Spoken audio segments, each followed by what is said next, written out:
Terra-flying Pokemon will work.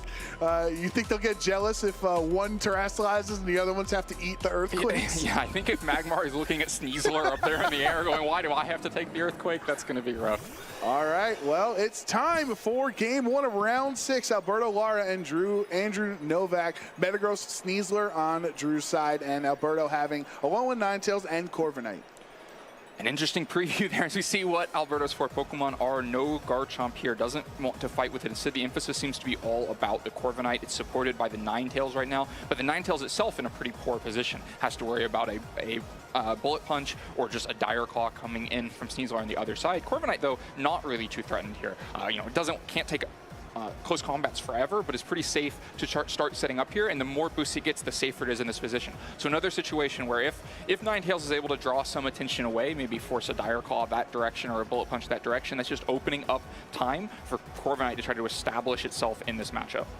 Sneasler will swap out for Andrew here on turn 1, so just wanted to see what the field had on the other end. Here is the Magmar, the Eviolite Pokemon, going to be super bulky, having access to Follow Me to redirect attacks on future turns. Ninetales swapping out as well, as you mentioned, very much scared of a Heavy Slam into that slot. Volcarona will resist it. You also have Flame Body, which has the chance to activate, and Metagross is burned from the beginning of this game. Corviknight free to set up a bulk up, boosting its stats here, and looking for next turn. Unless you're worried about overheat, this Corviknight still feels pretty solid. I mean, you do have to be worried about the overheat. That's why the Magmar has come in here. It's going to threaten damage against the Corviknight. Of course, Corviknight could just Terastallize itself. Maybe you don't need your strong initial typing if you then have 2 boosts in both attack and defense. And of course, this can be like almost double setup as well. Like if you put too many resources into trying to take down the Corviknight before it gets too set up, then maybe 2 Quiver Dances happen, and that's the real threat anyway. Meanwhile, Volcarona has done its job pretty well. Has come in, taken that massive Heavy Slam for less than 50% damage, and then put the burn back on Metagross. That really means that whatever it is for Alberto's side is going to be more free to set up and try to work its way through Andrew's team. So how is this Metagross going to deal with being burned from the beginning of the game? Going to have that damage mitigated. Fire Spin into the Corviknight, so that's a different move on Magmar, with that critical hit doing a lot of damage and trapping it here. Psychic Fangs through the burn is not going to be able to knock out Volcarona, and Corviknight gets to set up a second bulk up, +2 attack, +2 defense.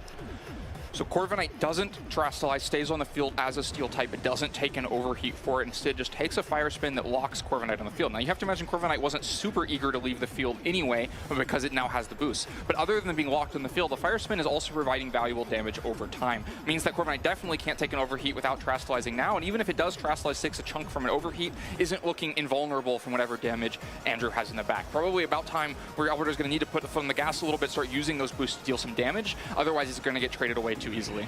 Andrew will swap this burned Metagross out into another Steel type in the King Gambit, so no other swaps here from Alberto. We saw him lock in the Terra Fire. His Corviknight was notorious for being Terra Dragon, but it's a new season, new reason to run Terra Fire here, making sure you now resist a potential overheat on the other end. But Magmar does not go for overheat. Instead, it will be a Follow Me to redirect the attack from this Volcarona. Flamethrower into the Fire type does pretty much no damage, but costs the turn for the Magmar. Doesn't try to put any extra pressure on Corviknight. Corviknight just roosting anyway, is back to pretty healthy, and was forced to follow me because you can see how vulnerable that other slot is to Flamethrower. It was King Gambit that came in, would not have wanted to take a Volcarona Flamethrower. Was trying to get away from the Metagross, of course, couldn't take a Volcarona Flamethrower. And if you lose your Focus Sash on Sneasler to take a Volcarona Flamethrower, that's no good either. And so instead, Magmar is forced to follow me and just be, keeping the team safe from Volcarona. Meanwhile, Corviknight now is +2/+2 and at nearly full health.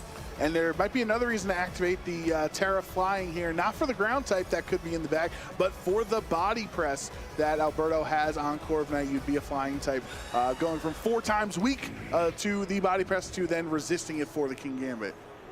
We also know all of Andrew's Pokemon at this point, 3 physical attackers and Magmar. So as long as, now that this Corviknight is fire type, the more boosts it gets, the more vulnerable to damage it is. with the Roost available, I wouldn't be surprised to see Alberto continue to set it up now that it has used the Terastallization, but instead just Brave Birds goes out on the offense, and Magmar just hangs on. Yeah, just barely hanging on in the red from that +2 on the Brave Bird. But Swords Dance from King Gambit will sharply raise its attack by 2 stages, matching the attack on Corviknight's end. But of course, you are attacking into that +2 defense still. Magmar is so low, you probably only have 1 more Follow Me left in you anyway. Right, Magmar is low, but still there. This would look maybe somewhat different if Magmar was already down and Sneasler was the fastest thing on the field, threatening a close combat into King Gambit. But for the moment, that Brave Bird wasn't enough damage, and so Magmar hangs on, is able to first redirect an attack from Sneasler. The King Gambit looking pretty threatening at +2, and maybe not too much stopping it from getting 2 +4 if it uses the Terastallization, which you have to imagine it's going to now. With 2 fighting attacks on the other side, it's time to find out which of the Pokemon gets the flying Terastallization. It's King Gambit, ready to resist close combat, body press, anything else coming out. Magmar very jealous that King Gambit gets to terastallize here in game 1. Sneasler with the coaching, you're able to bulk up without clicking bulk up on Corviknight, getting another attack and defense boost. The Sneasler Corviknight synergy is so strong, and Sneasler dodges the fire spin. That would have broke the sash and done solid damage into the Sneasler, but Magmar doesn't get any damage this turn. +2 Swords Dance, boosted Kowtow Cleave, not even close to enough damage into Alberto's Corviknight. I think a really important decision from Andrew's side there that he went for the Kowtow Cleave. Didn't try to stay in the arms race with Swords Dance, and I think that makes it look more difficult now, because nothing stops another coaching Roost play, and the more of those plays that happen, the further behind this King Gambit gets. He's going to have to Swords Dance to keep up with the defensive boost that the Corviknight is getting. Meanwhile, King Gambit is not getting defensive boost. At some point, Corviknight is going to feel comfortable to just go out on the offense with Braver. Maybe Andrew hoping it's going to be now as Follow Me comes out. Magmar will redirect the Dire Claw into that slot, but that could have been where you want to attack. Anyway, Magmar is down. Drew losing his supportive EV8 Pokemon. Alberto not clicking Brave Bird. Instead, will Roost back up to full HP. And King Gambit with the Kowtow Cleave into Sneasler, bringing it down to 2 HP. Not like it matters since it had the Focus Sash anyway, but just feels a little better when it naturally hangs on through the hit. Drew is able to bring his own Sneasler onto the field now. So Sneaslers on either side, but Corviknight now completely healthy. The Fire Spin has worn off, and there's no Magmar on the other side, and looking pretty comfortable in the position. 2 physical attackers on the other side. Of course, you have to worry about a critical hit. If King Gambit were to critical hit a Kowtow Cleave, well, that's Corviknight gone off the field. But meanwhile, there may be a coaching still available in this game, and the Corviknight can also just continue to boost itself with body press. Alberto is worried about losing the Sneasler on this turn, so Volcarona will switch in. Fake Out goes to the Corviknight, though. Does not hit the Volcarona, does not fall for the bait. And now Andrew is able to Swords Dance yet again. Now it's a +4 boosted attack King Gambit. A really crucial turn for Andrew. Gets the Fake Out into the right spot. Alberto doesn't have Protect on Sneasler and wants to try to keep it alive, and so he switches it out to the back. But the Fake Out goes into the Corviknight slot, meaning that the Corviknight did not get a defensive boost that turn, while King Gambit did get 2 attack boosts. With, with bulk up and coaching, you could have guaranteed 1 defense boost, but that's not how it plays out, and so now the damage is looking a little bit more serious. Drew's just going to protect his King Gambit here on this turn from a potential hit from the Volcarona. Coaching into the King Gambit as well. That's going to boost both King Gambit, or the King Gambit's attack and defense even more. So that's a 5 attack stage boosted King Gambit on the other end of the field. But Corviknight's going to match that, and we will bulk up again, boosting attack and defense. The Volcarona's attack goes into the Protect, so no damage, just even more boost from the end of that turn. Yeah, so for those tracking, it is 5 attack and 1 defense on the King Gambit on the other side, and 4 attack, 4 defense on the Corviknight on this side. The King Gambit getting a defense boost is really valuable. The first boost add a better multiplier to your stats than the later boosts. And so even just having 1 defense undoes a lot of those subsequent bulk ups for Corviknight. Makes it harder to get to the point where Brave Bird would actually threaten a 1-hit KO against King Gambit, especially because coaching could come out before the attack, but instead it's just Dire Claw, making sure that it isn't Flamethrower, but the Flame Body is huge there. Sneasler ends up burn. 2 for 2 for Flame Body on the 30% chance to burn. Volcarona being very effective, burning Metagross and Sneasler here in game one. Alberto saying, hey, I'm not stopping until I get to max. That's his 5th bulk up on the team. That's Kowtow Cleave into the Corviknight, and with 5 boosts there, it's still not enough into the Corviknight unless you get a critical hit. I think that burn is also really relevant because Ninetales should be able to come in here now and Aurora Veil if it wants to. Would have been otherwise threatened by the Dire Claw, but with the damage reduction from the burn, isn't as threatened. But for now, Alberto doesn't need it. Just goes into the Sneasler. 2 HP is enough to at least threaten something. It can be a Dire Claw into King Gambit with only 1 defense boost that might still be reasonable damage to try to get the body press over the top. It can be fake out to make sure that another coaching doesn't come out from the Sneasler on the other side. Or it could just be a coaching into Corviknight, but any of it's pretty valuable. That 2 HP is enough to have a relevant impact on this game. Sneasler fakes out King Gambit, so King Gambit will not attack this turn. Dire Claw does 9 damage to Corviknight, actually healing it because it brings it under 50%. You can see the smile on Andrew's face knowing he accidentally healed his opponent's Pokemon. And that is the +5 Brave Bird into King Gambit. Crucially, that defense boost looks like it was the reason it survived. King Gambit able to hang on through the turn. Of course, Corviknight would have eventually eaten its Citrus Berry anyway because of the Brave Bird recoil. So getting a little bit of damage on Dire Claw isn't so bad, and getting a chance for the status isn't so bad. Any status is really valuable here. If you get the poison, then that Corviknight's defense boosts aren't as valuable because it's going down. If you get the paralysis, King Gambit is moving first. And of course, if you get the sleep, well, things change a lot. And so a reasonable risk to go for the Dire Claw there. But now the Sucker Punch is tried. Try to get rid of the Sneasler before it attacked, or maybe they try to get damage into the Corviknight. But instead, it's just coaching. Another defense boost onto Corviknight. Is it going to be Roost as well? That is a maxed out Corviknight in attack and defense. Dire Claw does no damage, but he gets the paralysis. So there's a chance Corviknight is paralyzed this turn and can't roost, but Alberto does break through, roosting back up to almost full HP. I think that's what I understand Drew going for it there and say, hey, you never know what could happen. Maybe you get a sleep, maybe you do get a paralysis and stop the roost too. Paralysis is pretty valuable because it gives a chance to stop the Roost or just stop damage coming out, but it also changes the speed relationship. King Gambit should be moving before the Corviknight now. You can see last turn, the King Gambit went for a Sucker Punch because it was worried it was just going to go down to Brave Bird on this turn. You don't have to take the same risk again, but the one risk was taken and it did not pay off. Missing a turn here in a game where both are just trying to like escalate further and further, missing an entire turn of King Gambit's attack when it's sitting at +5 is a really high cost.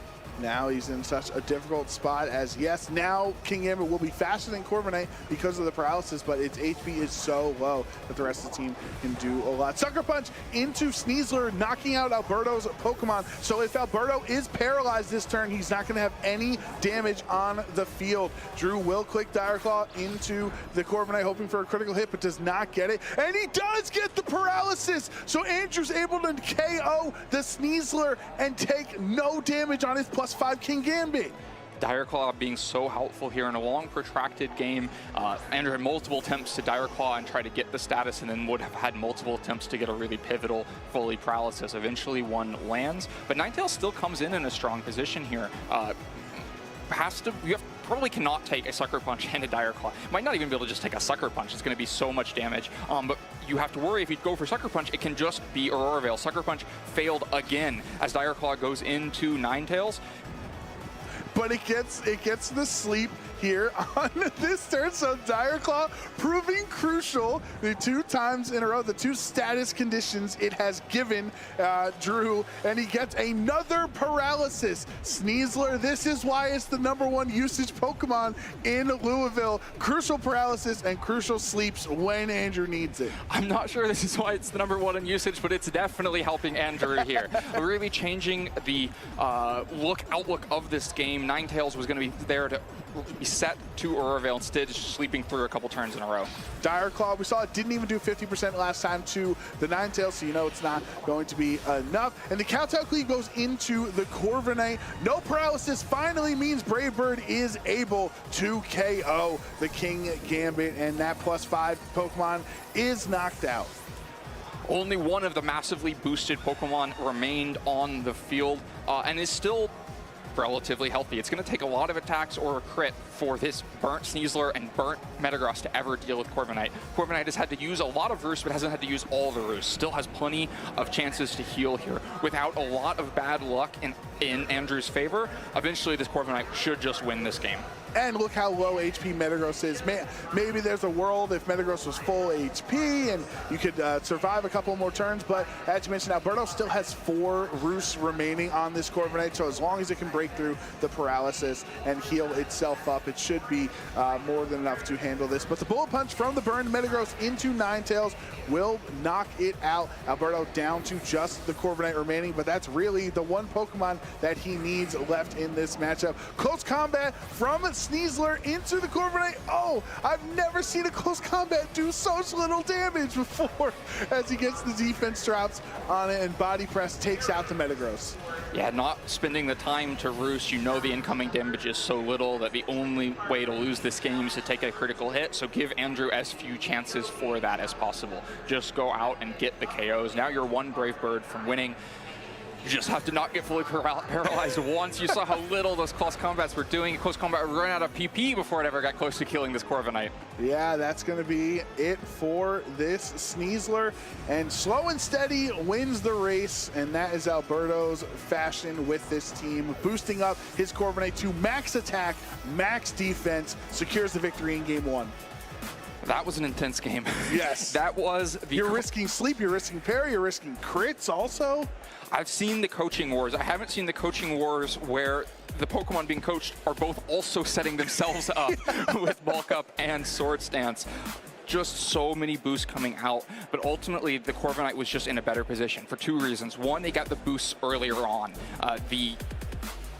By the time the Kingambit hit the field, Corviknight already had 2 boosts, and so it was a game of catch-up for Kingambit. Even though some of that catch-up went in Andrew's favor, it wasn't enough. And the initial speed advantage for the Corviknight was also really relevant. It was getting the damage out, being able to roost before taking Kowtow Cleave to be able to stay a little bit more healthy, and then forcing the Kingambit to consider Sucker Punches that then failed. 2 attacks with +5 Kingambit were missed because they were failed Sucker Punches. Right, and it doesn't matter if you're maxed out. If the Sucker Punch is not going to land, it doesn't matter how many attack boosts you have because it's going to do 0 damage. You can see how strong this Corviknight was. It's one of Alberto's most successful Pokemon. I mean, in theory, I always associate Alberto with just a bulky steel flying type because he also won regionals with Celesteela back in the day too. So Celesteela kind of evolving here into the Corviknight, and an even better setup sweeper, really. Yeah, is able to bulk up when Celesteela never could, and really be the linchpin of a team. I think the other thing differentiating these teams, if what they're going to end up doing is both just boosting up defense and attack on some steel type, a really clear difference is that Alberto's special attackers are better. Has a Volcarona that can go out and do really significant damage with Flamethrower. It doesn't have to Quiver Dance to start doing that, but it can still make life difficult for Andrew. Was able to force the Metagross off the field, was able to threaten damage into Kingambit that drew attention away from Corviknight early to make sure that the Volcarona went down. Andrew doesn't have a tool like that to pivot into. We saw the Magmar in the last game. That's the closest thing to it, but there's a big difference between Volcarona offense and Magmar offense. Yeah, for sure. And I think the 4 physical attackers on Andrew's end also don't appreciate a potential flame body activation, which we saw happen 2 times in game 1. So what is Andrew's adjustments here? In game 2, it'll be Sneasler, Kingambit right away. Let's get those Swords Dance coachings activated from the jump compared to Alberto, Sneasler, Corviknight. Both Sneaslers on the field, both the steel types on the field. No being turns behind this time for Andrew. The coaching wars may get started early. Of course, there's a lot of little things involved here. The Kingambit may need to terastallize early to not just go down to a body press. Where the fake outs land, what the speed relationships are between the Sneaslers could be pretty relevant. There's also Protect on the Kingambit when there's not Protect on the Corviknight, which could let you get coachings ahead. Andrew will terastallize Kingambit on turn 1 into the flying typing just in case Alberto wanted to go for a cheeky body press. Now he would resist that instead of being 4 times weak. Fake out goes into the Corviknight though, so Corviknight's not even getting able to attack at all. But Alberto saying, hey, I'll fake out your other Pokemon as well. So relatively not too much damage committed to the field. However, Andrew did have to commit Terra. Yeah, Andrew has to commit Terra against these 2 fighting attackers. Alberto may eventually have to commit Terra, but doesn't for now. I think a really interesting aspect of the turn 1, both players would have gotten more value out of faking out the Sneasler on the other side, but don't want to risk being the slower fake out or the or going into Protect.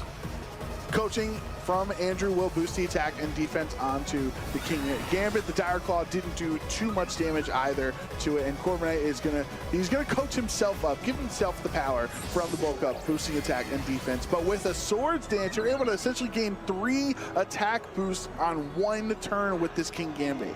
2 different approaches here. The Corviknight can heal itself, so early damage against it isn't nearly as valuable. The King Gambit, though, cannot heal itself. And so early damage, like these 2 Dire Claws that already have King Gambit so low, and now Poison to take even more damage is really significant. That puts King Gambit on a timer. He's not going to be able to stay in this match for long. Poison will add up over time. Another bulk up for the Corviknight, now +2 attack and defense. What does this Swords Dance boosted Kowtow Cleave do from the King Gambit into Corviknight? Brings it down under half HP, but it'll still heal up 25% thanks to the Citrus Berry.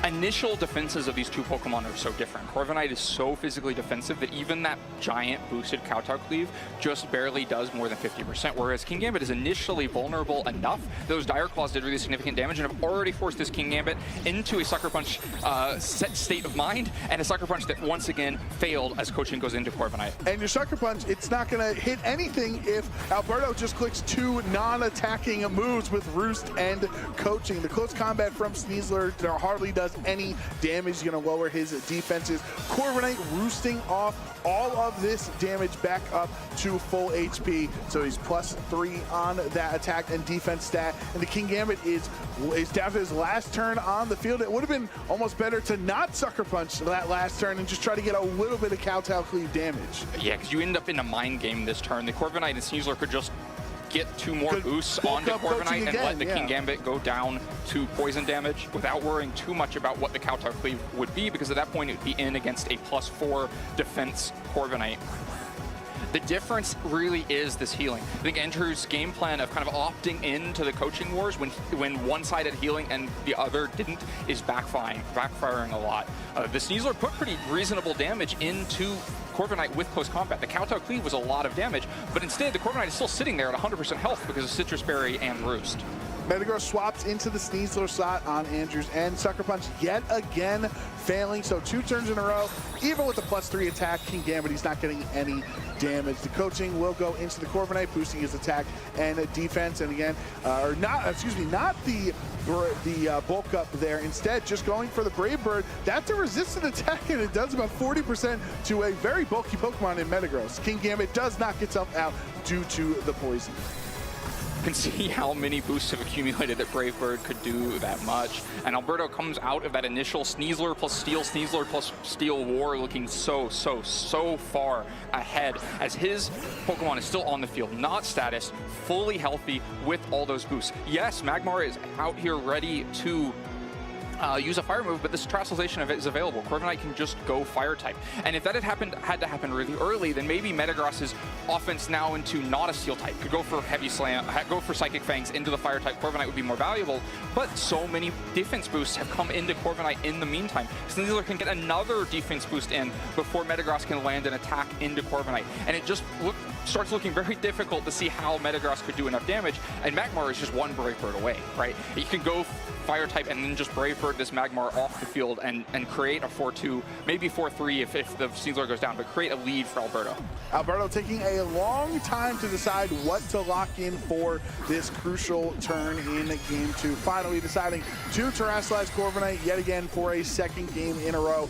Now a fire type would resist the overheat if the Magmar went for that, but Andrew deciding to keep Magmar safe with a Protect on this turn. The coaching will go into this Corviknight, boosting it yet again in that attack and defense stat, just being a impossible physical wall to deal with. Psychic Fangs though from Metagross targeting down the Sneasler, and no more coaching, but also when you don't really need coaching anymore. This Body Press will go into the Metagross, and that is more than enough to knock it out. So Andrew down to his last 2 Pokemon. The Coach of the Year, Sneasler, goes down but has done its job. Corviknight is all the way boosted up, and there's not much left to do damage against it. It's this Sneasler and Magmar staring down a Fire-type Corviknight. I think there's one way out for Andrew. We saw it last game. I would expect to see it again. Right now, it's that Dire Claw. Maybe if you get a status right here, you miss 100% of the Dire Claws you don't take, and he gets the sleep. So Corviknight has to stay asleep, but it still doesn't matter because Ninetales sets up Aurora Veil, which is effectively Light Screen and Reflect at the same time, making this Corviknight even tankier than it already is. Overheat into the Ninetales because of Aurora Veil does not pick up the KO. Yeah, Andrew doesn't prioritize damage into the Corviknight here, tries to just simplify the game a little bit and get Ninetales off, but it's not enough damage. Ninetales, of course, now is in Dire Claw KO range. The Corviknight, though, has spent one of its sleep turns after falling asleep because of Dire Claw last turn, will eventually wake up and take its choice of KO or Roost or whatever feels most appropriate in the moment. But for now, Andrew got what he needed. It's Corviknight taking a break from this game and Ninetales forced to fight by itself.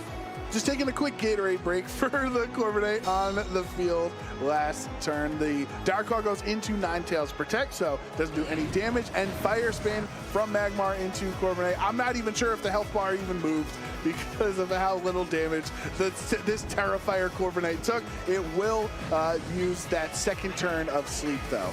The damage over time from the Fire Spin is pretty important, though. Like, if there's a way you're going to try to deal with this Corviknight before it can heal, the Fire Spin was crucial. I think it maybe needed to be last turn. At this point, Corviknight has now spent 2 turns of sleep. Even if you get the full 3 turns before it wakes up and roosts off again, you probably can't KO the Corviknight in the meantime. But if I'm Andrew, I'm trying. I'm going to get the close combats in there. I'm going to try to get damage in there and see if there's a crit or something to be found to get Corviknight off the field. Dire Claw from Sneasler will be finally enough to knock out this Ninetales, but because Ninetales is holding the Light Clay item, when it clicked Aurora Veil, that will boost the defense and special defense for 8 turns total on this Corviknight. Fire Spin doesn't do really a lot, and that is the 3rd turn of sleep, so we know at least Corviknight is guaranteed to wake up next turn, and because Sneasler is faster, it's not like you can chain sleeps on it, right? The Dire Claw has to attack first, then you would wake up, so we know Corviknight can't be status this turn. Right, Corviknight will get a chance to wake up and roost off all the damage that has happened in the meantime. Maybe a close combat crit right here, right at this moment, is really the only way back for Andrew, because you saw Alberto's game plan. It's Quiver Dance on Volcarona. If you're going to try to pull out all the stops to get lucky enough to beat Corviknight, we'll just start setting up another sweeper on the side. The Magmar's never going to provide any offensive output. Sneasler's not going to deal with Volcarona or Corviknight very well, and so it's got to come out right now. It's got to be a critical hit. That's not it. It's not. Does respectable 20 damage or so, more than it did in game 1. Quiver Dance with the Volcarona saying, hey, why have 1 setup sweeper when I can have 2, boosting special attack, special defense, and speed by 1 stage on this Volcarona. If you, in theory, ever even get through the Corviknight, by the time you get through Corviknight, the Volcarona will be so set up that it can sweep the rest of this game. Corviknight wakes up, and instead of clicking Brave Dance, will just roost to pretty much negate all of that damage it's taken these last couple turns while it was sleeping. The Fire Spins are still ticking, little bits of damage coming in, but now you're at a situation where you just desperately need Dire Claw status again. That sleep was not a reproducible thing. That was the 10% chance from Dire Claw, and now you need it again. Otherwise, that Corviknight is going to take 1 KO each of the next 2 turns and end this set. Magmar redirecting the attacks into that slot. Flamethrower into the Magmar is resisted, so it's going to take that much better. Dire Claw from Sneasler yet again. Will he get another status condition this time around? No. Body press into Magmar, and Drew just down to the Sneasler against these 2 set-up fire types on Alberto's side. Yeah, and there goes the Fire Spin damage. It leaves the field with Magmar, and means that there's really no damage coming out from Andrew's side. It's all but over now as these Pokemon are both so well set up to deal with the Sneasler. Volcarona now faster, just gets a massive flamethrower in. Critical hit for the whipped cream on top. You see the smile on Drew's face. He understands this one is wrapped up. He's also facing a friend here in Alberto. So while he does pick up his first loss of the regional, at least Alberto is going to move on after this matchup 6-0 into the later part of the Louisville Regional Championship. Such a well-played set by Alberto to recognize where he had the advantage and where it was going to be really difficult for Andrew to stop the Terrifier Corviknight once it started to get set up. I think a lot of players will look at a team with 4 Earthquake weaknesses and 2 neutralities, no resistances, no immunities, and totally focus on Garchomp. But Alberto saw something else.